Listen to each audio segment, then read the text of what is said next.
Saudiya Arabistonining masjidlaridan birida imom bo'lib xizmat qilgan buyuk ulamolarimizdan birlari o'zlarini imomlik paytlarida bo'lgan bir ajoyib qissani, aynan mavzuimiz istig'for bilan aloqador qissani bayon qiladilar. Masjidimizga har juma kuni bir ayol tilanchilikka kelardi. Masjid darvozasi yonida turib olib, jumadan chiqayotgan namozxonlardan demak berilib, yopishib olib pul so'rardi. Ba'zilar o'zida bor pulni berardi, ba'zilar esa yonidan indamay o'tib ketardi. Men odamlardan so'rab surishtirsam, u ayol faqat juma kuni kelar ekan. Boshqa namozlarda kelmas ekan. Kunlarning birida sunnatni o'qiganimdan so'ng o'zimni xonamga sekin yurib ketayotsam, o'sha ayol meni ortimdan chaqirdi. "Labbay, singlim, nima istaysiz?" desam, "Sizda bir muhim gapim bor edi. Marhamat." Avvallari odamlar menga pul berishardi. Jumadan chiqayotgan odamlar bergan pulni bolalarimga ishlatardim. Keyingi paytlarda odamlar pul bermay qo'yishdi. Yetarli darajada pul to'plab keta olmayapman. Meni boquvchim yo'q. Erim vafot etgan. Bolalarimga faqatgina men qarayman. Bolalarim kichik bo'lganligi uchun ularni jumaga kelayotganimda, ya'ni juma namozidan chiqishingizni poylab kelayotganimda yolg'iz qoldira olmaganimdan qo'shnilarimga topshirib kelaman. Qo'shnilarim ham faqir odamlar bo'lishgani uchun bolalarimni ko'p ham ushlab turisha olmayman. Shuning uchun ham bu masjid oldiga bu pul so'rash uchun, odamlardan bir moddiy yordam, ko'mak olish uchun ko'p ham kela olmayman. Lekin odamlar pul bermay qo'yishganidan qiynalib qoldim degan ma'noda o'zining muammosini aytadi. Shunda imom: "Ey ojiza, ey Allohning cho'risi, ey falonchi ayol, sen masjidga kelish oldidan, odamlarning huzuriga kelish oldidan Allohning huzuriga bordingmi? Odamlardan biror narsa so'rab, ulardan tama qilish oldidan Allohning o'zidan rizqingiz barakotli qilishini so'radingmi?" "Ha, men ibodatli ayolman. Farz namozlarimni doim vaqtida o'qiyman", deb javob beradi ayol. Shunda imom: "Yo'q, sen farz bilan kifoyalanmagin. Sunnatlarni ham va qo'shimcha nafil ibodatlarni ham ko'proq qilgin. Senga ikki vazifa: istig'forni doim aytib yurish va la havla va la quvvata illa billah zikrini doim tilingdan qo'ymay aytib yurishni tavsiya qilaman. Faqat bir shart bilan aytasan buni. Odamlar orasida ham, yolg'iz xoli qolganingda ham Allohga taqvo qilgan holda aytasan.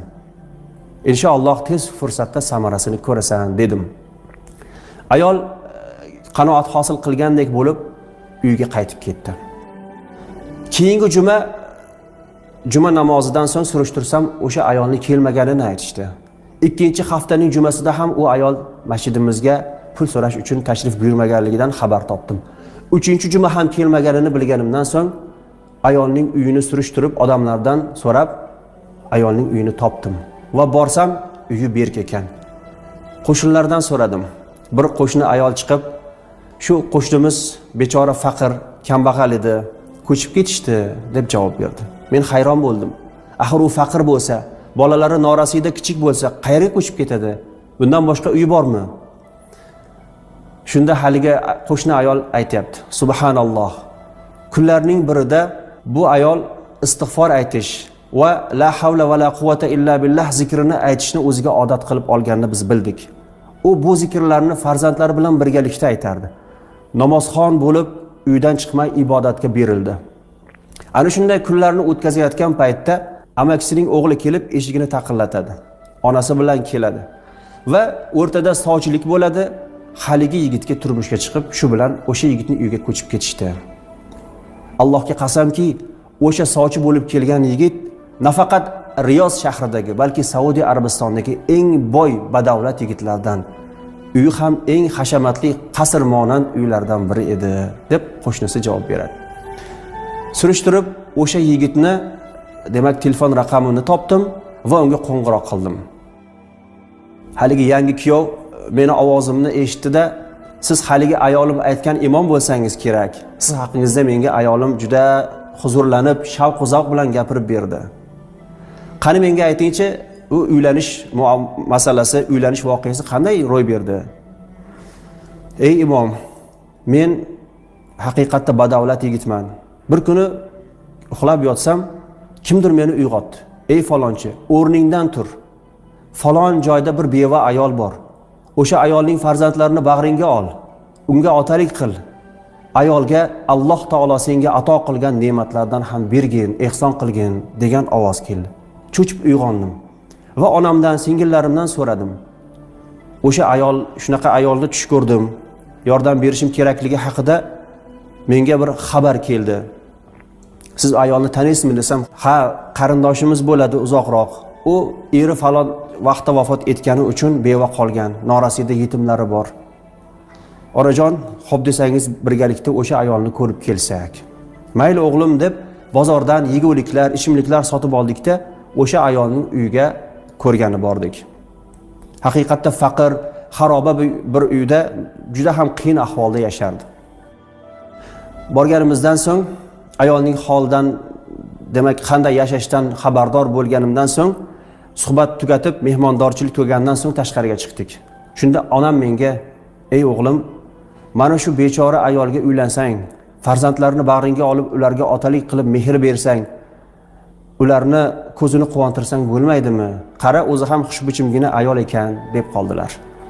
Darhol o'ylanib o'tirmasdan, "Roziman onajon, darhol qayting, sovchilik qiling, men roziman uylanishga" dedim. Onam ikkinchi marta xonadonga kirdilar o'sha zahoti va ayolning roziligini olib chiqdilar. Voqeamiz mana shu joyda, demak, nihoyasiga yetdi, to'yimiz bo'lib o'tdi deb haligi yigit imomga qanday uylanganini bayon qildi. O'sha yigit faqir ayolning uyiga borganda ayolga mana bu gaplarni ham bayon qilgan edi. "Ey ojiza, seni uyingga meni Alloh taolo yubordi. Alloh taolo muvaffaq qildi. Menga tushimda yoki bo'lmasam kimdir menga nido qilib, sendan xabar olishim kerakligini aytdi." Ayol aytadiki, bularning hammasi o'sha imom tavsiya qilgan istig'for va la havla va la quvvata illa billah zikrining samarasidir deb javob bergan ekan. Ha azizlar, bu o'tgan zamonlarda yoki o'rta asrlarda emas, aynan siz bilan biz yashayotgan davrda yashayotgan imomni boshidan, xizmat davomida boshidan o'tkazgan istig'for bilan bog'liq bo'lgan bir voqea. Demak, istig'forga astoydil berilgan, farz ibodatlardan tashqari sunnat nafl namozlarni ham astoydil o'qishga bel bog'lagan ayol bugun dunyodagi eng boy xonadonning kelini bo'lib, eng boy, baxtli, hashamatli xonadonda umrguzarlik qilmoqda. Alloh taolo albatta rizqni barakasini bizni gunohimiz tufayli olib qo'yadi. Istig'forimiz sababli qaytarib beradi. Demak, rizqimiz barakotli bo'lishini xohlasak, umrimiz ziyoda bo'lishini istasak va farzand kutayotganlar yoki farzand ne'matidan bebahra bo'lganlar farzandli bo'lishini istasalar, istig'forga astoydil urinishlar lozim bo'ladi. Zero bizning har bir olib chiqaradigan nafasimiz gunohdan xoli emas. Chunki biz olayotgan nafasimiz uchun ham, o'sha nafasni chiqarishimiz uchun ham shukrni ado qilishimiz kerak.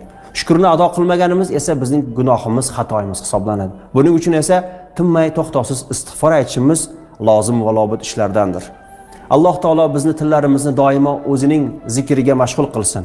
Xususan istig'forni ko'plab aytib, uning ulkan samaralarini, ulkan mevalarini bu dunyoning o'zida ham va oxiratda ham ko'rishimizni barchamizga oson aylagan bo'lsin. Albatta istig'for deganda Alloh taolodan gunohni kechirishni so'rash deb yuqorida aytib o'tdik. Hadis kitoblarimizda istig'forning turlicha lafzlari kelgan. Eng qisqasi va eng osoni astag'firulloh. Allohdan gunohimning kechirishini so'rayman deb istig'for aytish.